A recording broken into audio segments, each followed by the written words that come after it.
आज का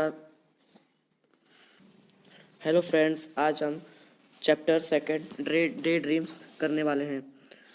So let's we start now. Once there lived a couple who spent a lot of time in idle talk. One day the husband say, I have always wanted to keep cows. If by chance I get some extra monies from somewhere, I am going to buy a few cows. एक गांव में दो couple रहते थे. एक दो couple मतलब husband and wife रहते थे. उन लोग के पास कोई काम नहीं था, घर पे खाली मतलब बातें करते थे. बातें करते करते दिन बिता देते थे. तो उसके हस्बैंड ने एक दिन बोला, उस अपनी वाइफ से पूछा कि क्या हम बहुत कुछ काउस रख के अपना बिजनेस चालू कर सकते हैं मिल्किंग का.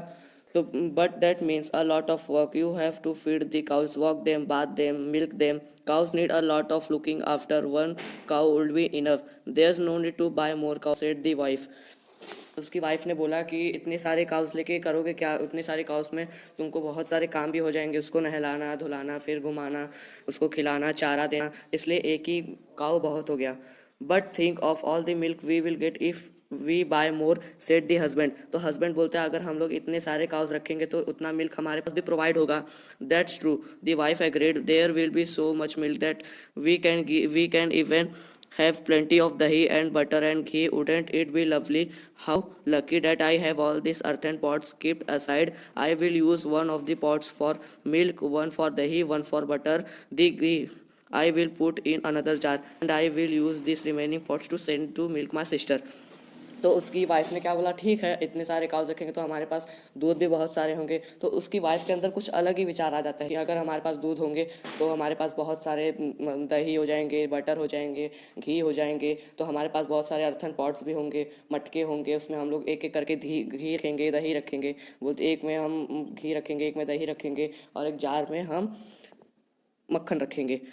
उसके मन में ये, वाइफ के मन में ये विचार था. और वो बोलती थी जितने मिल्क बचेंगे वो मैं अपनी सिस्टर को दे दूंगी एक पॉट में. Send milk to your sister. Who said you could send milk to your sister. तो उसके हस्बैंड उठता है और बोलता है कि तुमको किसने बोला तुम अपनी बहन को ये दूध दोगी? मैं तो मना कर दूंगा.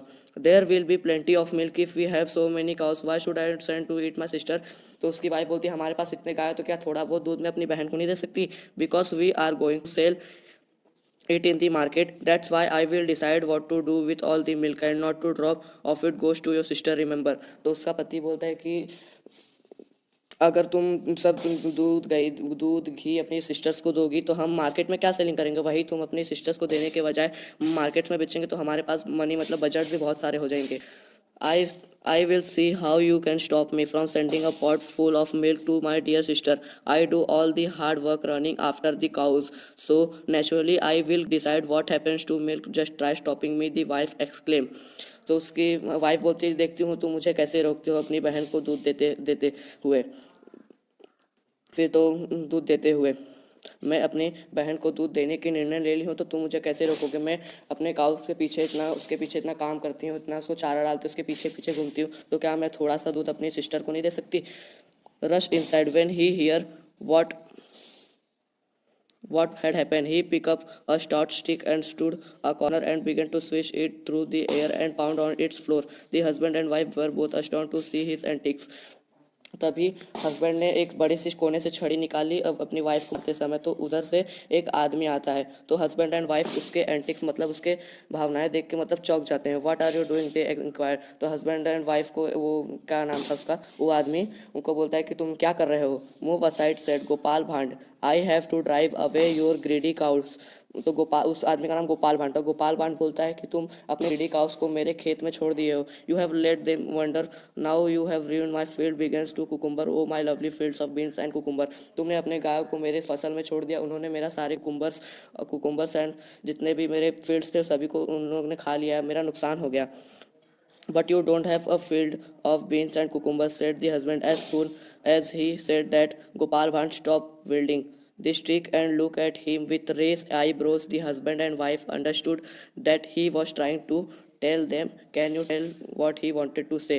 तब हस्बैंड एंड वाइफ बोलते तुम्हारे पास तो कोई खेती नहीं है तो तुम कहाँ से तुम्हारे खेत में हमारे गायों ने खा लिया. तो जब तुम्हारे पास खेती नहीं हो तो फिर कहाँ से हमारे गायों ने तुम्हारे खेत में खा लिया? हस्बैंड एंड वाइफ उसको ऐसे ही आग दिखा दिखा के बोलने लगे. तो इसी में वो हस्बैंड एंड वाइफ उसको सीधे एक्सप्लेन कर देते हैं कि तुम्हें जो करना है तुम करो, लेकिन हमारे काउस ने तुम्हारे खेत में चारा नहीं खाया है. सो गाइस, आप लोग को अगर ये चैप्टर अच्छा लगा